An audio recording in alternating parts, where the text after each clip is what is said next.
think Danny's talking, but he's still muted.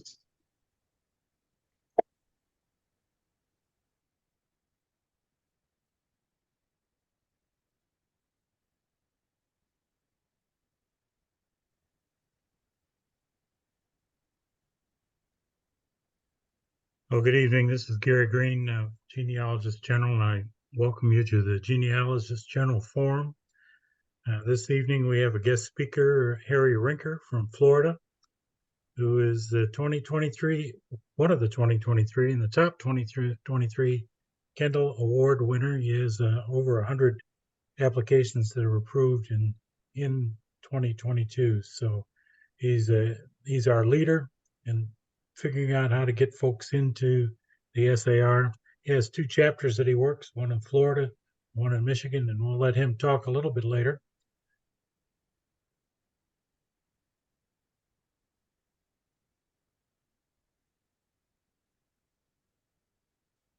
Well, let's see if I can figure this out here.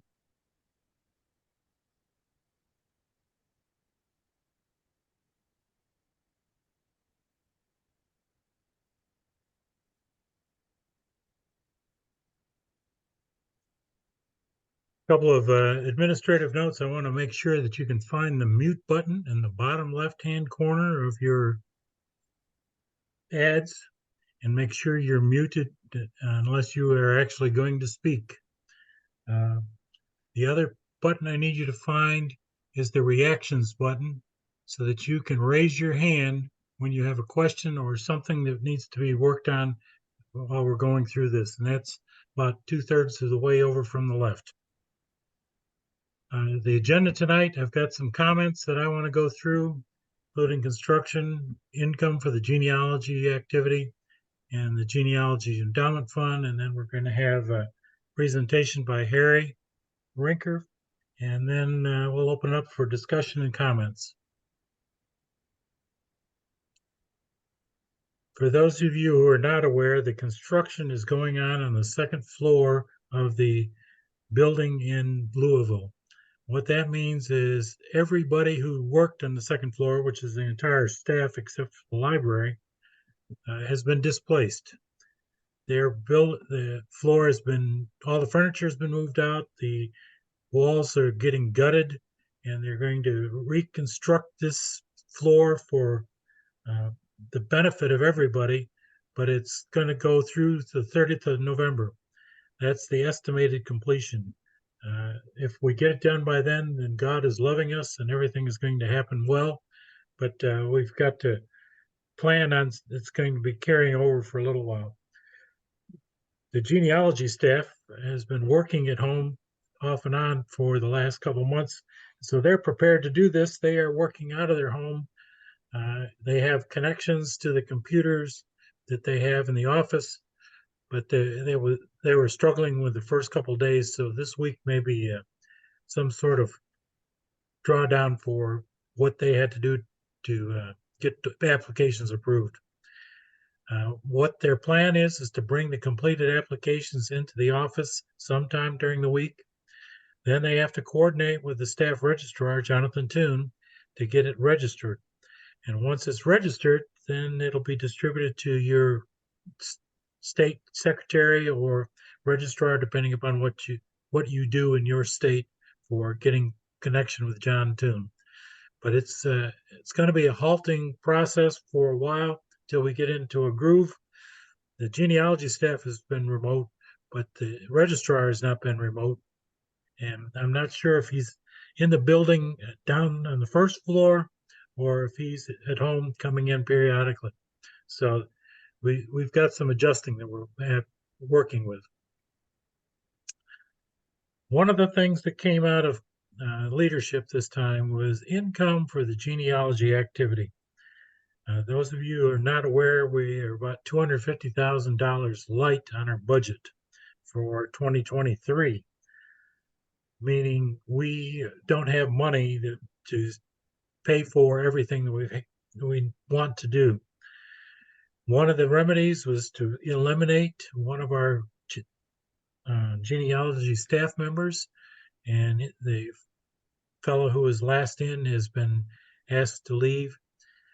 That frees up some money, but the XCOM is recognizing that we're not bringing in the income that we had expected. Part of that is not bringing in enough new members or enough supplementals, and that is something we've got to work on as recruiters. One of the questions that I've been getting from the XCOM is, why do we need such a large genealogy staff? They look at it as approved and pending applications and backlog. Those are the three areas that they can identify because that's the type of reports that they get. Some of the hidden factors or activities that are affecting us. Whoever just joined is walking around, needs to mute their button, please. Hidden activities include flags on Patriot records or applications that no longer meet standards. We've flagged about 384 so far this year from 2022, and we're still working on that. I do know that there are 1,000 plus DAR records that are flagged in the DAR but are not addressed in the SAR, meaning we're kind of letting our folks down, not recognizing those flags. Another thing that's hidden is a withdrawal. If you meet, you say you're not going to work anymore on an application, it is withdrawn. That's a administrative task. It doesn't really show up in anything other than a report that I get. And the one area that's really causing some problems for us is re-reviews, and I'm going to try to address that in detail in a little bit. And the fourth problem that's causing some problems for us are long proof arguments. When I say long, I've seen some that are 30 pages, some that are 100 pages, an inch to an inch and a half thick of paperwork for a proof argument. Can't all be supporting documents. There's got to be some verbiage in there, and we've got to figure out how to make it readable and acceptable to our staff. So flagging, we've done 384 flags this year. There's 1,000 that I know are out there. We have the genealogy committee is put together a subcommittee. It's preparing a revision to genealogy policies that'll allow us to address those 1,000 flags. Oh, can anybody hear me? I can't hear nothing. You're talking. Under the subcommittee prepared revision to these policies that'll be presented at the November 13th genealogy committee meeting. So hopefully we'll have that ready to start working. This would allow anyone to recommend a review of a Patriot or an application. Just because you know the right answers, you would present it. This subcommittee would review it, recommend it to the genealogy committee chair, and then to the genealogy staff for uploading a flag. So it's a step forward, but it's going to take a little bit of while to catch up on those 1,000 plus applications. Right now, I have a big concern for review of updates to pending applications. Staff calls them re-reviews because what that means is you have put in an application, somebody has put in an application, and please mute your activity, please mute. Reviews are done by the staff, and then they send out a pending notification. You, as a user, send in a rebuttal or a proof argument to describe what you need, the answers to their questions. That causes a re-review. The problem we have, and this is a policy problem, is that we have unlimited updates on re-reviews. So as we're going along, our staff stops to look at the review or review the document. They may have to catch themselves up because it's been a while since it's been there or reviewed. Then they get going again. And all these re-reviews keep us from getting the initial or new member and the first time reviews of supplements, it stops us from doing those. Replacement applications are also a problem.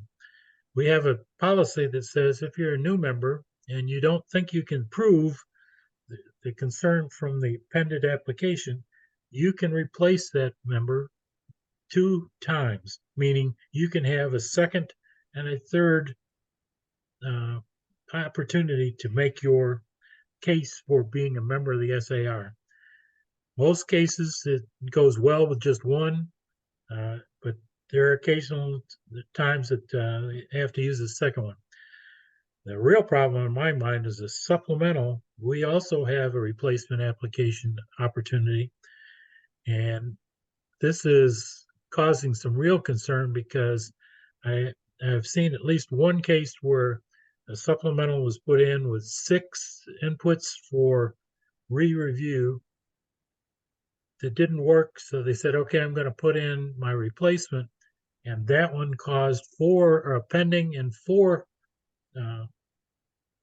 documents or 4 rebuttals. So if you think about it, all of us are paying for this excess time spent on applications. We only get $100 or $60 if it's back far enough for an application. But if we replace 3 times or 2 times or the supplemental 1 time, we're still only getting $100. And we are looking at the fact that we had to eliminate a staff member because they're not very productive. So this is a concern of mine. I'm going to propose some adjustments in the genealogy committee, but I see re-reviews as being a negative input on our production. Okay, Bill Edelin, go ahead. Yeah, I had one question on the applications themselves, and I think we tend to lose focus of the fact that I know supplementals don't necessarily help us. They may or may not help another member, but on a new application, it's the year following's revenue is our opportunity where we start to bring in an enhanced revenue, not necessarily the application. That is true, but it's still it's only $100 for any number of reviews, so that's where the concern is. The other concern I've got, and I do need some feedback from everybody that has a vested interest in this. Why do we keep an application pending in our activities for 3 years? I see a lot of activity in the first year, and that's good because you're trying to pick it up and go and fix it. But then I've seen an awful lot of folks that come up to me and say, geez, I didn't even know this thing was here because they weren't in the registrar business 3 years ago or 2 years ago. And so those are getting lost. I have if I can find my document here. We have 42 applications right now that are pending for 2020 or 2019. I have 127 for 2022. I have 200 for 2023. So those 42 need to be worked pretty quick. We need to say we can do it or not do it. And if you have a 2020 or a 2019 document out there, it may be going away because I'm using an 8 September printout, but you need to take a look at your state society and say, what am I going to do with these older pendings? If there's something you can do about them, great. Let's get it done. If you can't do anything about it, let's withdraw it and let's reduce that pending list. Proof arguments are a real concern for the staff because they get them and they will be excessive in most cases. They're not necessarily following the guides that we have in the application preparation guide. There are 5 areas to cover, and those aren't being covered. It seems like it's a stream of consciousness type of reports most of the time, and they become very excessive, not necessarily with supporting documents, but just with a narrative. Then the second problem comes if they send something back in, they're reproducing the same documentation that they sent in the first time, which makes it long just because of that. So when you're sending in a rebuttal or a proof argument afterwards, get to the facts that you're trying to get to. Don't just keep adding documentation to try to see if we can push something more. If it's already there, that should be sufficient. You should know what you've sent in. And I'm starting to work on a form to help those of you who are struggling with proof arguments. Some of you do very well with proof arguments. Others are just struggling, trying to figure out how to fill one out. So we need to work on those. Had a real problem in the just recent past. People are contacting the genealogy staff directly who are not points of contact. The new workaround seems to be, oh, I have talked to my state point of contact and he's given me permission to contact you directly. That really negates the concept of don't harass the staff. If we've got one point of contact we're working with, we can work with that contact, and we need to let out there in the field, you need to let your chapter registrars know they still need to go through the state point of contact. They should not be contacting the genealogy staff directly. This may require a change in the genealogy committee policies, because this is a request right now. I'm just asking you to support the genealogy staff time, and they will respond to emails and they will make some effort, but that takes away from approving applications, and that's their primary goal. So I'm going to ask you to take a look at that. If you're a state point of contact, I ask you to not give permission for somebody to contact the genealogist directly. You need to be the go-between. You need to be the one who can say, yes, that's a valid input or not. Let's do some work on this part. Hi, Gary. I just want to make a point. Brett Thomas from Tennessee. I'm one of the co-registrars. I've been in the job for 6-7 weeks now. I have never received a response from any of the genealogists, even on pending applications they send to me in the time I've been here, either by text or email or phone call. So I can't see how anybody Can else anybody hear me out I there? can't. Go ahead, Brett. Keep talking. He's not hearing you. Yeah, I talked to Will Adams, who's the genealogist for Tennessee. I'm sorry, to him, Thweet, who's a genealogist.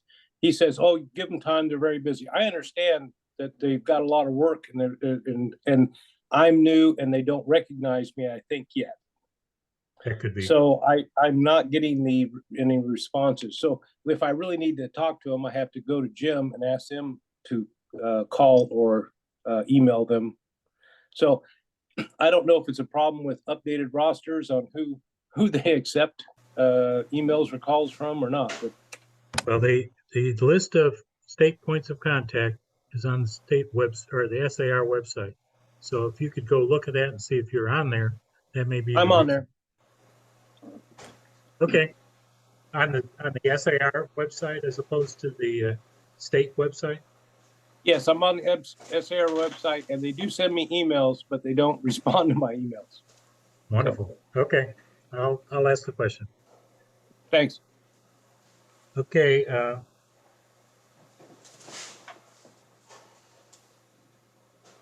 This is a new topic. Hey, my sound's turned up. I can't hear nothing. Genealogy Endowment Fund is a fund that exists and has existed for a number of years. Bill Schwetke asked the question, said, who's supposed to be responsible for this? And he got a salute of, I don't know, nobody knows. So he put it upon himself to try to identify what this fund was supposed to do. And he has used it. Second.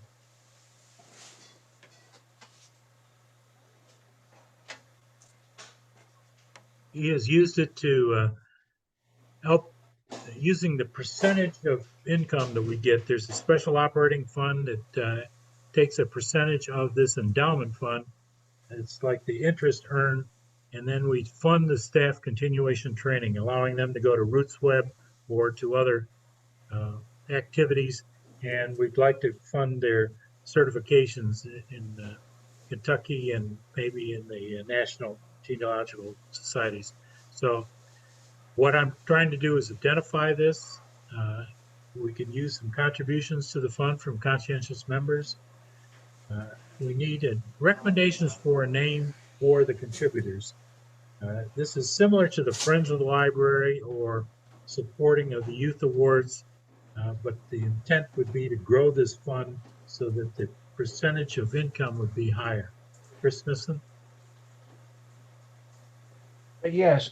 Is there a way to look at this as like a donation medal like we have for the youth contest in the near future? That would be a good option as well. We just haven't developed anything at this point. So yes, that would be one of the first things to look at, is saying if you contribute, you get a medal to wear for support. So okay. I'm open to inputs. The medal's the first one I've heard, but we could have other inputs as well. Anyway, the concept is we ought to grow this fund. Okay, our guest speaker tonight, 103 approved applications in 2023, or 2022, excuse me. He was a chapter registrar for 2 chapters, one in Michigan and one in Florida. And he's a frequent contributor to our Genealogist General Forum.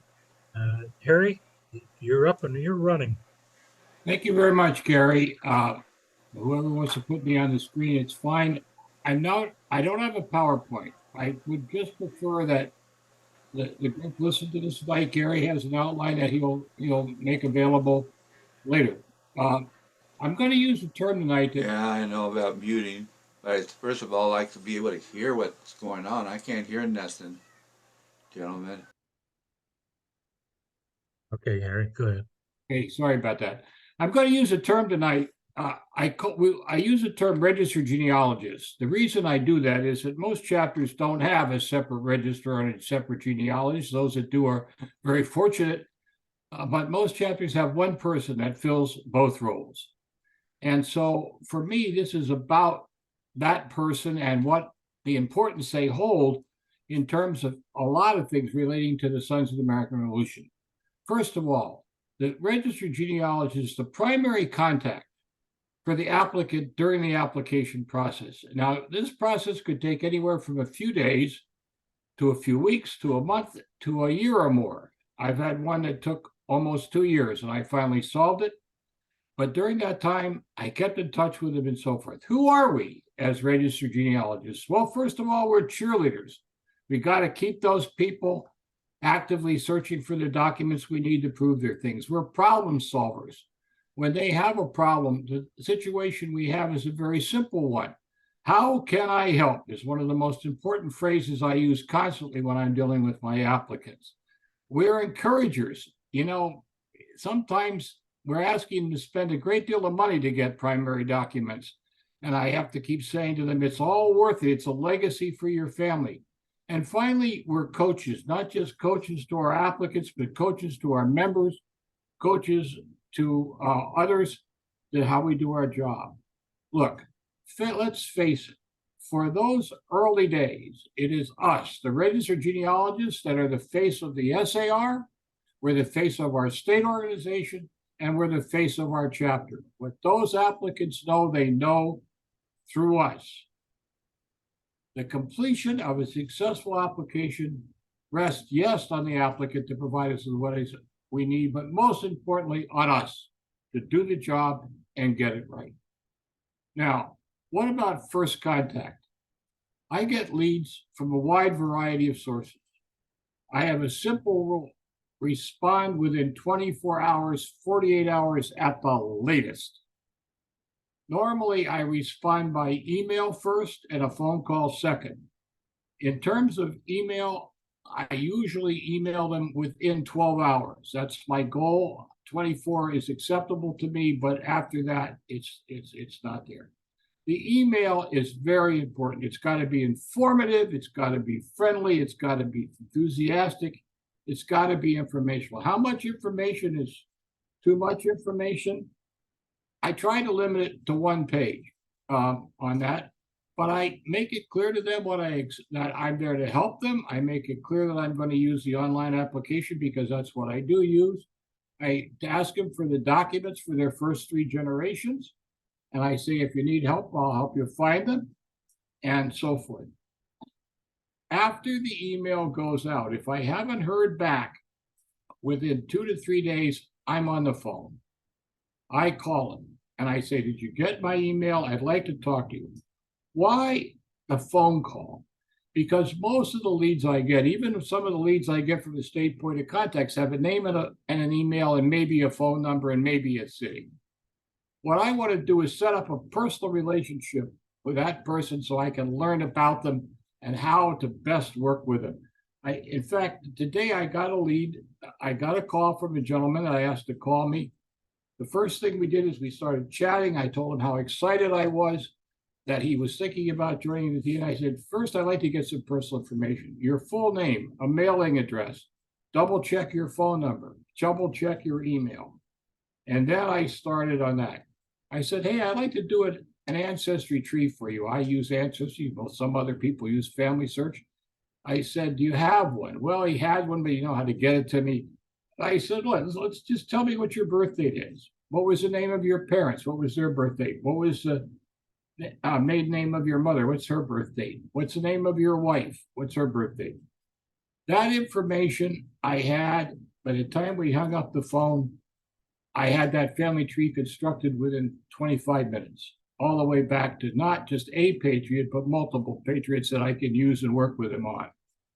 The other thing that I do when I get on that is I want to know, do they have sons? Do they have a living father? Do they have brothers? Do they have nephews? I sell the family plan. I mean, it's a bad day when I send an application in with just one person in it. If I can't put 3, 4, 5 people in at the same time, I haven't done my job. And to be honest with you, the most I ever put in out of one family is 14. What is our goal? Our goal is to build membership in the SAR. And I work really hard on that. All my phone calls are very positive. They're also very passionate. You can tell by my voice, I'm very enthusiastic. I believe in what this organization stands for, and I'm very proud of it. Now, I also, in the conversation, take the time to explain the application process, how it works, especially for me. I work on a lot of applications, and I tell the people, I'll start your application when I get that first 3 set of documents, and we'll go from there. And I talk about the length of time it takes and so forth. And I talk about the value of an online application. Once I've got it done, it's there. If you want to do supplements, if you want to bring in other people, it's all there. Now, explore how much information they have available is also part of that conversation. Do they have a family tree on Ancestry, on Family Search, or wherever? What patriots do they have in mind? You know, I love the guys that always want to go up through the family line. Man, I just love it to death. I tell them I have a simple policy. I want to get them in. I don't care if it's your main line or not. If I do that family tree and I find somebody with 6 generations down on a DAR application, believe it or not, we're going in on that one first. And I'll get you your supplements on the other ones later. But it's very important for me to do that. My goal is, I say to them, quite frankly, I want you to be an SAR member as soon as we can make it happen, working together. And there it goes. Do they have family sources like Bibles and genealogy? It's okay. Now, if you haven't gotten the message now, I think we're salespeople. That's who I think the registered genealogist is. We're focused on closing the deal.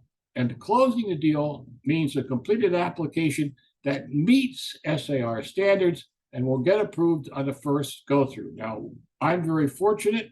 I have two great state registrars, Bill Sharp in Michigan and Ray Lance in Florida, and they don't send anything through they don't think will clear.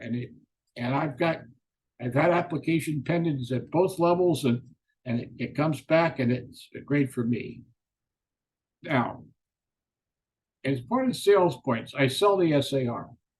Now, I'm a little careful about that. Dennis Van Moore thinks I get a little carried away with that. But what I've decided to do is I say to the applicant, do you have any questions about the SAR? That means that I have to know what the SAR stands for inside and out, and I have to have ready answers. And most importantly, I know what the criticisms of the SAR, and I need positive answers to refute those as well. I want that person to be proud that he's applying to the SAR and wants to be part of this organization as badly as I want him to be part of it. The other thing too is I sell my local chapter.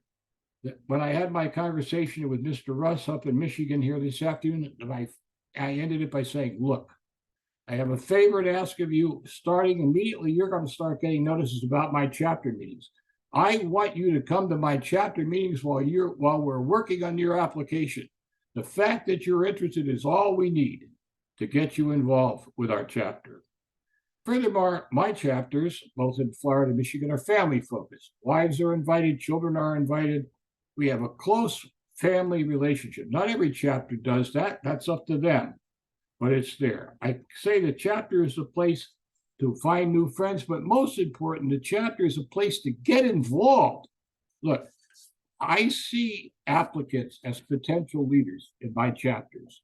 And therefore, as they come to meetings, we try to get them involved.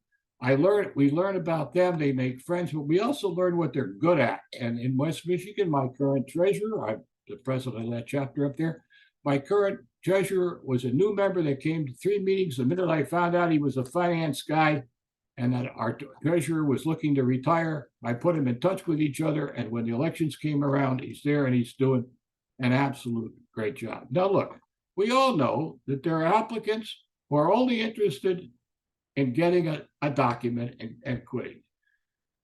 If that's where they are, it's okay with me. I want them in. Sooner or later, we'll get them back again. I mean, not everybody comes in as an active member. The general rule, if you get 1 out of 5 active in a chapter that we get in, we're doing pretty well. Okay, I told you about the family plan, and I'm a big seller of the family plan. Look, we have an advantage over the DAR. It's a simple advantage. We take them 1 day out of the womb. I put an application in for someone who was 1 month old. I got the footprint as a signature on the application. I make it clear that that's one of the things about our society. We want the young people and we want them involved. And when they're 18, they automatically become members at no extra cost. It's very inexpensive to bring them in with a parent or a grandparent or whatever. I stress this over and over again. Okay, now, what are my first steps? I've hinted at a number of them already, but they're pretty much basically this. I need a way to judge how interested the applicant is. And my judgmental thing is asking them to get the first 3 generations of information, their birth certificates, the wife, if they're married, their marriage certificate, the parents, birth or death certificates, and the 2 grandparents' death certificates or birth certificates if the grandparents are still alive. All of those are public documents. All of them are available. If they're willing to go after them, if we get them, that's fine with me. And that gets me started on their application big time. Now, in the interim, while they're doing that, I can use the information from those first 3 documents to create family trees and look for the most easiest patriot to find to get them in. And as I find them, I keep in touch with them. One thing I find is that just saying, hey, I'm working on the family tree, I found a couple of patriots, I'm going to research them for you. I don't stay silent when I have an active applicant. I'm in there, is there. The other thing too that I have learned is that when they have an patriot, they feel very strongly about it. And yes, that's the one they want. And that patriot is not in the SAR or the DAR database. And I look at it, and I don't think it could be proven. I have taken a policy of saying, look, it's not possible. I'll be delighted to get you in on another line. Here are my suggestions. But at the same time, if you want to work on that patriot, when we get you in, we can talk about working on a supplement. And surprisingly enough, the response is almost always positive. I had an example today of a gentleman who came in and he wanted to go up his family line. His last name was Smith. Well, his sister is in the DAR with another line. That means all I need is birth certificate, his sister's DAR application, and he's in. So I call him up and I have a nice conversation with him. I say, look, yes, the Smith line, maybe we can prove it. But here's the name of the game. We're going to have to work hard on the upper end of that line. Why not go in on your sister's line? Besides, I hear your sister is going to file a supplemental for that Smith line. Why don't you let her file the DAR supplement? When she finally gets it, we'll just run yours up as a supplement off that one. He said, absolutely, let's go. And then, of course, the good news was he has 4 sons, and I'm going to get them in too. But anyway, getting back, assembling documents. I encourage my applicants to send me documents as they find them. I create a file on my computer. I create a manila file folder for every single applicant. And as those documents come in, I track them. And the minute I have their contact information and their first 3 sets of documents, I begin the online application. I don't wait till the end. I work on it. And I tell the applicants every time they send me new documents, I'm going to work on their application and get those things in place. Furthermore, again, just like I acknowledge contacts in the first 24 hours, anytime somebody sends me a document, I respond within 24 hours that I've received it, that I've saved it, and that I'm using it. Also, when I do that, I get the next step. I say, look, now that you've done this, it's great. I'm so pleased. But here's what I'd like you to do next. I don't give them a whole long list. I said, here's the next couple of things that I could use. Let's get those done. And I have a protocol. If I don't hear from people in 3 or 4 weeks, I'll email them. If I don't hear from them after the email, I'll wait another week or 2 and then call them.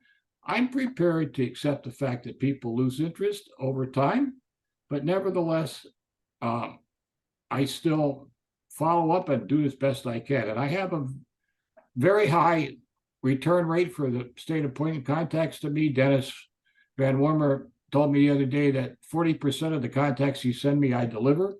Most standard people were delivering about 25, 1 out of 4 of those state contacts. My goal is to get that number up to 50 to 60% of those state contacts. Now, what about that one question we all hear? Well, I'd like to hire you to help me. That's a big no-no, at least for me. I'm not a trained professional genealogist. I'm a volunteer registered genealogist. I'm not professionally trained. As a volunteer, we do set our own terms as to what we do research. Most of us know that if we don't do some research, we're never going to get a lot of these people in. So when we're working on those upper generations, we frequently have to do some research work, and I do it willingly on that. As long as they're working with me, I'm going to work with them. Registered genealogists know where to look, and more importantly, at least to suggest where to look. One of the questions that rises is, I'm a big fan of the primary documents, the birth certificates and the death certificates. Yet I know there are workarounds, census records, World War II, World War I draft cards, all kinds of other things, tombstones. I push hard to get my applicants, if there is a possible death certificate or birth certificate that is available, I push them to get it. Do I go to excess dotting I's and crossing T's? Maybe, but I think it helps get my applications through really well. The goal is a simple one. It's what Gary keeps asking us all about. Create an application that'll get by your state register. Create an application that when the genealogists look at it, they're going to say, hey, this is a great application. Look how well documented it is.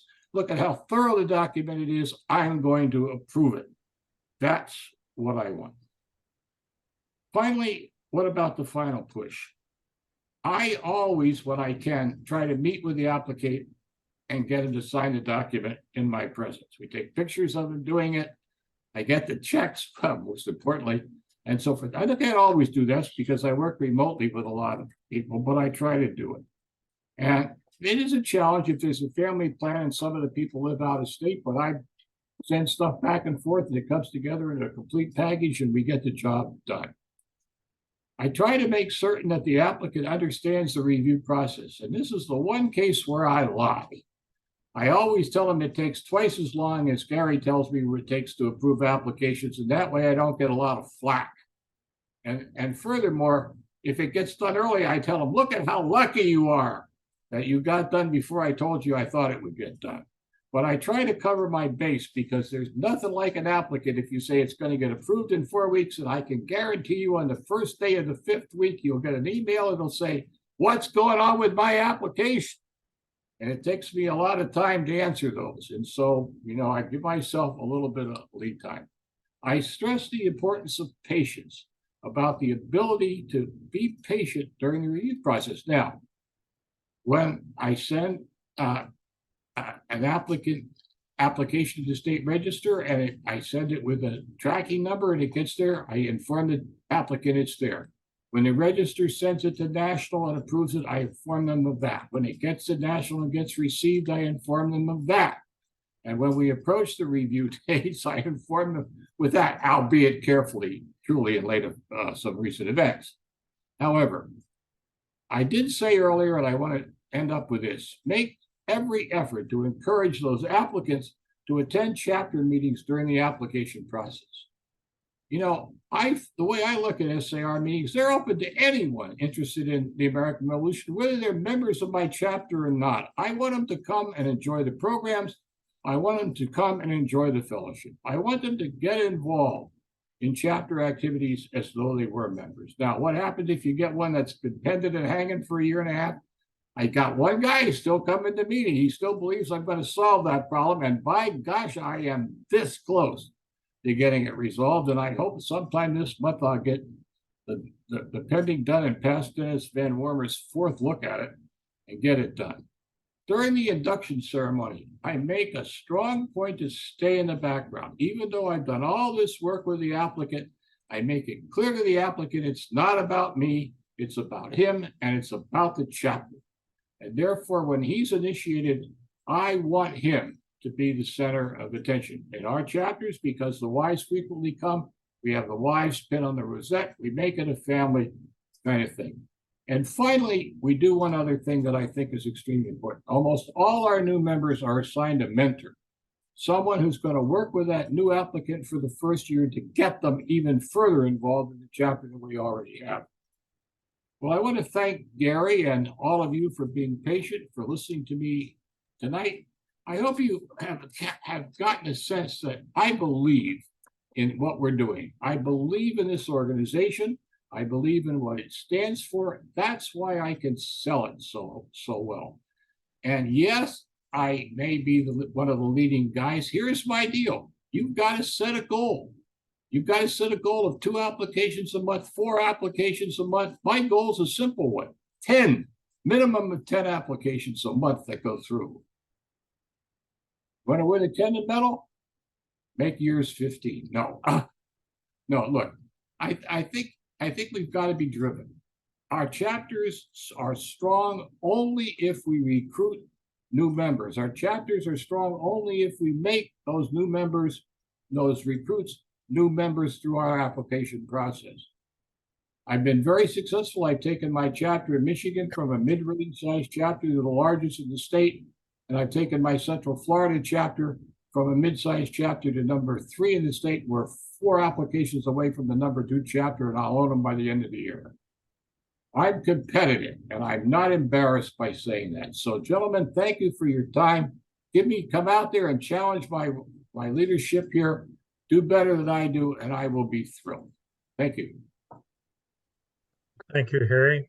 I'm going to emphasize one area that he mentioned, and that's the mentor program. We're in the throes of trying to keep our membership up. It's been flatlined for a number of years. And part of that is I'm not sure that we know all the members in our chapter. If you have a chapter that's pretty small, around 25 members, you got a good chance of knowing everybody in your chapter.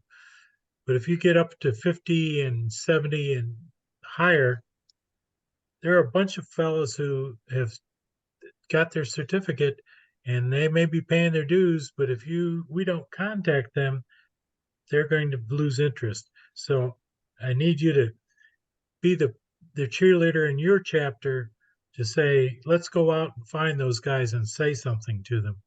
Chris Smithson, go ahead. First thing I would like to do is commend Harry on his 103 applications and the Florence Kendall Award. I'm a 3-time recipient of the Florence Kendall Award with over 300 applications.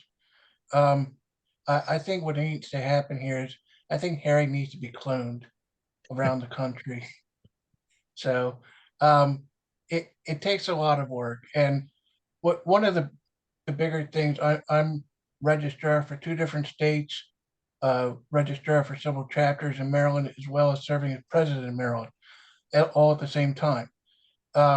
So one of the things I do when I send stuff out, inquiries out for people, is I put down how much it actually costs right at the beginning, and I sell the family plan out the door. I had 14 applications years ago, but I think what's really important is saying how much it costs out front instead of telling them after the fact, after you worked on it. It at least gets that section of people off your plate. And the big thing, like Gary said, is the mentor program. We get a lot of people come in, they get their certificate, and you never see them again. And that should not happen. And it could be the complex of the people in your chapter, it could be personality issues, whatever. You want to make sure you're leading those people by the hand from the time you contact them until the time they come in that chapter, and you want to keep that person. And the big thing is membership retention. That's basically what we're losing right now. It's membership retention. And then the other half is membership recruitment that we're basically so down on that we really need to, like Gary, for those of you that were not at leadership the other weekend, one of the things that Gary brought up was we need every single chapter in the whole SAR needs to bring in 4 people by December. I think those challenges are good ones, and I think, Gary, that's something we need to get out in an email to everybody so that we can challenge them. I know using Dennis's model, our registrars down in Florida now meet every other month on monthly Zooms. In Michigan, we meet every month on a monthly Zoom. We're constantly challenging each other to bring in members. The thing is that we didn't talk about this, but I'll say this. I'm very fortunate. I've trained my chapter members to get me leads, to get the name, address, and phone number of people. That's very important. I get leads from the state point of contact. But we go out and set up at Scottish festivals. I've got guys in uniform walking around arts festivals, taking down people's names and so forth. Membership growth is an active process. It's not a negative process. We can't necessarily wait for people to come to us. We need to go out after them as well. We need to be visible in the public and so forth. And Chris, thank you very much. I hope to get my 2nd Kindle medal next year in Lancaster, and hopefully a 3rd one when I'm up there. My minimum goal is 100 a year, and I've got 100 in this year already, so I'm doing good. I can make a comment or so. Here, Gary. I also have won the Florence Kendall twice. I have over 400 members. Our problem here in Utah, and I think I see John is here, John Arnold. He'll agree, is in the new chapter they created down there in southern Utah, where I'm the genealogist for them. They do exactly what we were talking about. They get people involved. Over the years, the people I brought in on the state society as a whole, the leadership in our state society has not bothered when I mentioned about giving them a job, mentoring and doing that. So that is a problem. But I also, as well as still doing applications in the state of Utah, I am also the current genealogy registrar for the state of Wyoming, which I'm pushing as hard as I can, as well as helping John in the chapter and other people here in the state of Utah. I find it very frustrating when I do not have the support of the state society like they should, because we at one time had 4 chapters. Now the one there down in southern Utah is the only active chapter. I've been trying to push to get the other chapters back up and running, and I'm hitting my head against the wall, so I have issues there, but I'm pushing, like Harry said, I have pushed many people, get them involved, but after I get them into the society, the state society has to take over and help with the mentoring and give them a job, and that's where they're failing. Okay. I'd like to make Well, a Harry, comment. if you can wait Yeah. just a second, we've got a couple of folks who had questions. Oh, sure, absolutely. Okay, Court Dwyer from Maine.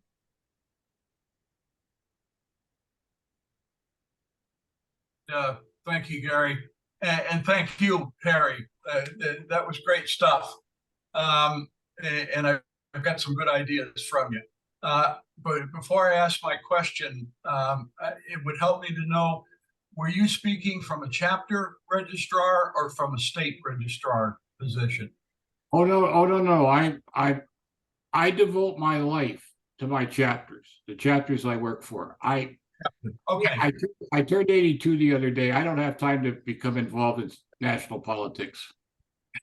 Okay, I hear you there. And speaking of time, my question is, how many hours a week do you spend on this? From the time I get up in the morning till the time I go to bed at night, 7 days a week. Okay. Some of us are addictive. No, all kidding aside, I probably spend a good 40 to 50 hours a week on this. I work on an average of 40 to 60 applications at a time. Yeah, that doesn't surprise me. If there is any surprise, it's that you spend that low a number of hours. That's a major undertaking. Well, I have a wife that would like some. I think thankfully I'm retired. I have a wife that likes some attention from time to time, so I have to be a little careful how much time I spend. Yeah, I understand you there. I'm retired as well, and I have other volunteer things that I do.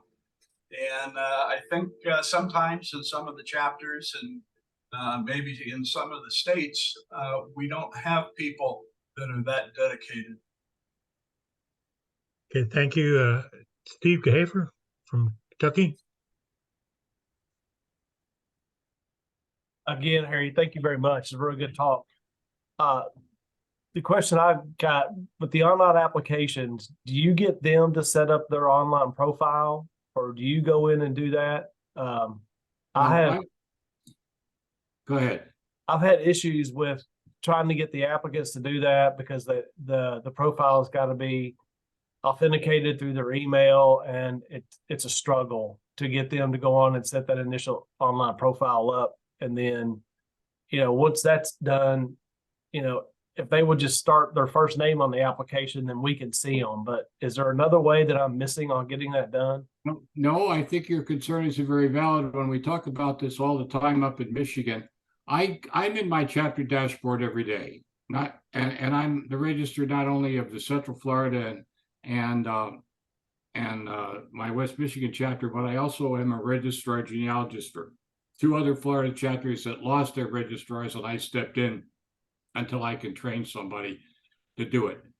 If I find an online application that I did not create, I copy it down contact the person and say, look, I'm going to delete your application. I'm going to start it over with modern DAR, SAR standards. I know you won't be able to see it, but I'll copy it and send it to you from time to time so you can see we're working on it, what I'm doing. But I find going in there and changing things around, that applications are mixed up. They start with a Patriot at the top and them on the bottom. Until it's all done, it's often easier for me to just copy it out and start it all over again. Truly. So do you do that? So do you do that under your own chapter dashboard? You just start a new application on it? You bet. Okay. There is another alternative, Steve, and what you can do to preclude what Harry is running into is say, all I want you to do is register and put your name and your information in. And then I will start the tree. I will continue the tree so that both of you can see it. What Harry's running into is somebody trying to put the whole tree in and not having a clue what they're doing, and it causes more work. So just if you can get them to register, and then you can see it, they can see it, you can do it simultaneously, but ask them not to put in anything more than their name. Right. And I've done that. I'm just having struggle in setting up the online profile. And I think part of that is the two-factor authentication that they don't get. And so they go in and set it up, and then they never respond to the email. So it never gets finalized. Okay. That could be. Okay. James Morrison, is that all you had there, Steve? Yes, it is. Absolutely. Thank you. Okay. James Morrison. Hey, so I'll pass on a couple things. Steve in Kentucky there. One thing that I do is I've met with people who are interested. These are people like in their 70s. So what I do is I tell them, hey, I'm going to set up a Teams call with you, and I'm going to view your screen, and I walk them through the application process, just getting those set up. It takes an hour of my time. We go through maybe the first 3 generations, and then I said, now you get the idea, and talk to them a little bit about formatting, what they can and can't put in there. And usually they're pretty good about that, and I haven't had any problems doing that. So that's one thing that has worked for me. The other thing I'll throw out, we talked about, growing membership. So in, 2 days from now, I'm going to be talking to a Rotary Club down in Fort Smith, Arkansas. And I already put together a presentation, and I'm going to share that, and I'm going to get people to sign up. Like I'll have a sign up sheet for those individuals who are interested, that may have somebody that wants to join and be able to get their name, email address and phone number, and then set up time to talk to them about that, about joining the SAR, depending on if it's themselves or they've got someone else that they are interested in joining. And I also sent my name to a couple of other Rotary clubs in the area, and I also got one up in Eureka Springs who asked me to come the following week to talk. So I've got two speaking engagements. I'm going to go out and talk to them about the SAR with a presentation that I put together that's really tailored for the Arkansas, our state, in where they can join, what chapters are out there, give them a map of the state, show where the chapters are, and really kind of make them feel like, oh, there's someone near me that I can go contact. So just a couple of things that I'll throw out to the group. Thank you, James. Robert Vance. Thank you, Gary. I wanted to talk about Harry's and Steve's issue. Is there any way possible that IT might be able to create a guest permission on the online application? So irregardless who starts it, you can assign a guest role to anybody else. That might solve the issue on both ends. We'll send that to our project manager and James Osborne. If you're still on, there's a suggestion maybe you can help us with. But a good idea. Thank you, Robert. Harry, you want to get back in? I noticed that someone asked the question, how do I get to the chapter dashboard? If you are a registered genealogist or an assistant register for your chapter, you must inform your state point of contact that you are such, and that state point of contact will inform the SAR, and that will give you access to your chapter dashboard. If you do not do that, you won't have access to your chapter dashboard. I also want to end I know there's another question, but I want to end my comments with one other thing too.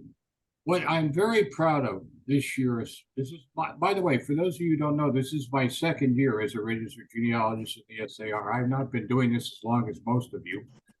This has been a big year for me in my West Michigan chapter, and I'm going to tell you why. This past year, I have completed 15 applications for which I am not the first signer. These are applications from members who are first signers for their relatives. These are people who brought me leads. From the outside, I am serving as a registrar. My good friend Dave Hill is on the Zoom tonight. He's working on 4 applications for which he will be the first signer. My goal is to convince to not just be the first signer, but my goal is to complete at least 30 to 50 applications a year for which I am not the first signer, because that's what we're in the game for. We're in there as registered genealogists. We're there to train people to help take over our jobs. And the more people we get doing our jobs, the more people we're going to get for our chapters. That's just my final comment, Gary. Thank you. Okay. James, I called you out. You're up. Wow, thank you. On the question of a guest application, we already have a request in with our programming team, and we're going to make it so that the registrars can start an application and then share it with the applicant so they can work on it together. It requires changes in the members.sar.org module, and it's not completed yet, but you can look forward to it coming in the future. In the meantime, I think the idea of walking the applicant through and helping them set up their account is a good thing to do. They still have to do that. And so if they haven't even registered with the website and don't even have an account to sign in, they can't look at any of the information that's behind the wall for members. And so that's a good thing to do. And I'll leave it to you guys to lead them to that. But I think we're going to put a mechanism in so that when it comes time to do the application, the registrar can start it for them and share it with them. Thank you, James. That would be welcome for everybody who does the online. Yeah, we think so too. Okay. Any other comments or concerns? Well, I'm impressed. We had 90 folks on tonight, and we had a pretty good discussion. Harry, thank you for your presentation. I will send out Harry's notes so that you can refresh your memory what he was talking about. And then once this is recorded, I'll put it online and add the notes online. So if you lose your email, you can at least go back and find them. But I thank you all. Oh, Ron Bearden, you snuck in there. Go ahead. Yeah, Gary, I wanted to ask a question. Sorry, I can't get my video working tonight. I'll get the computer back down to the shop again tomorrow. They're trying to tweak some things. But anyway, about 4 years ago or so, we chapter registrars and genealogists, I'm sorry, state registrars and state genealogists were sent out a prototype of a new version of an application.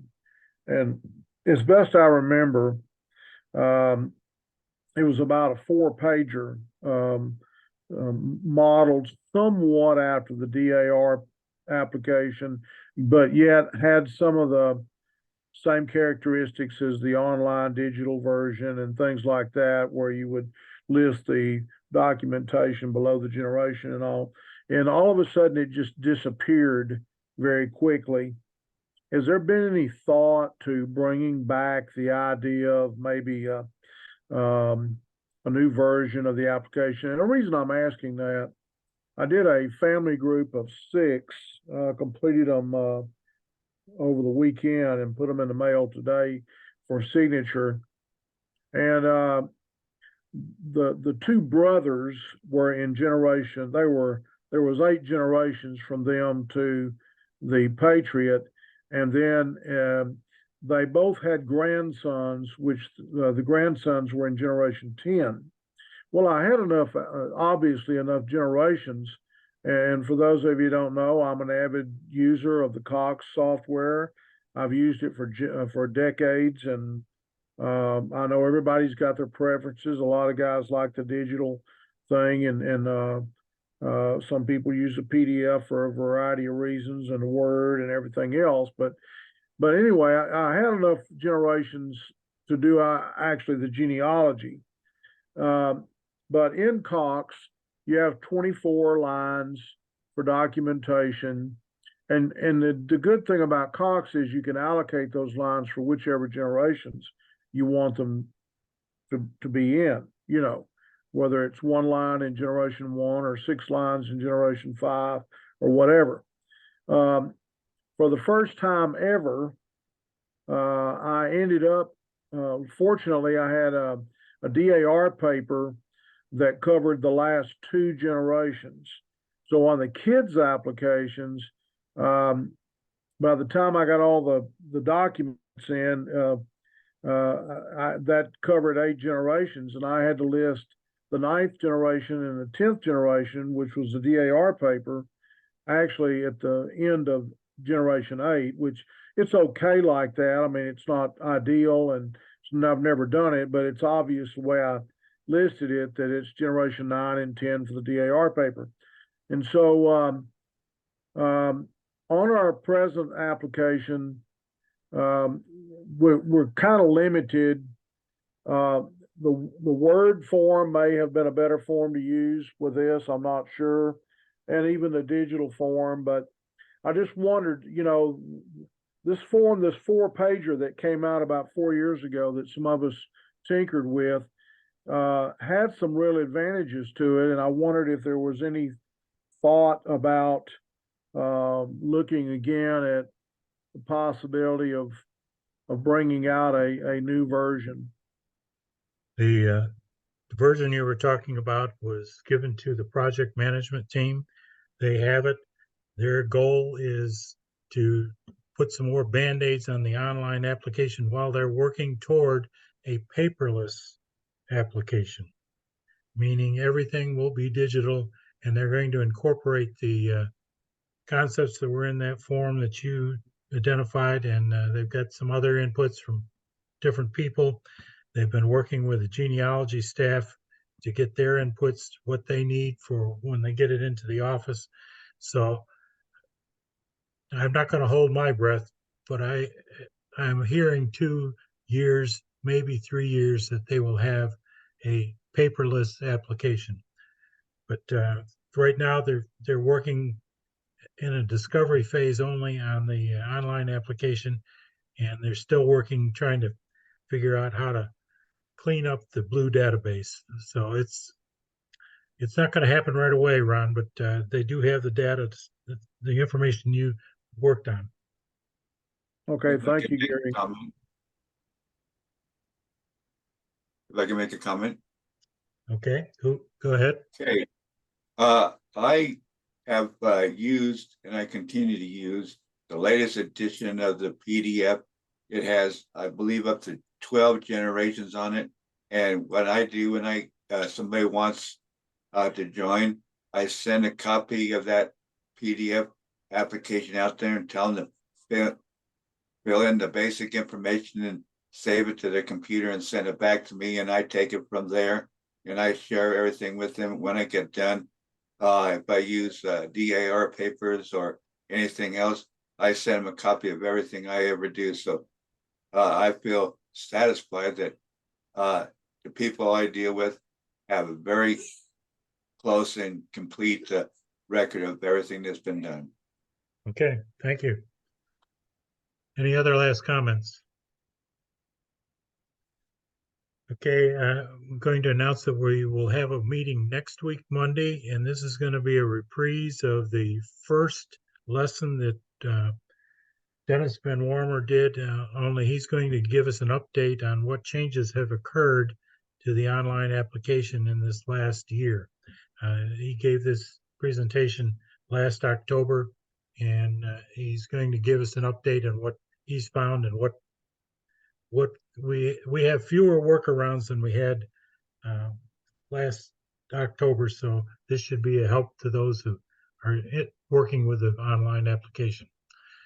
Thank you again for your participation tonight, and look forward to seeing you next week. What time next week? I think it's going to be 8 o'clock again. Okay,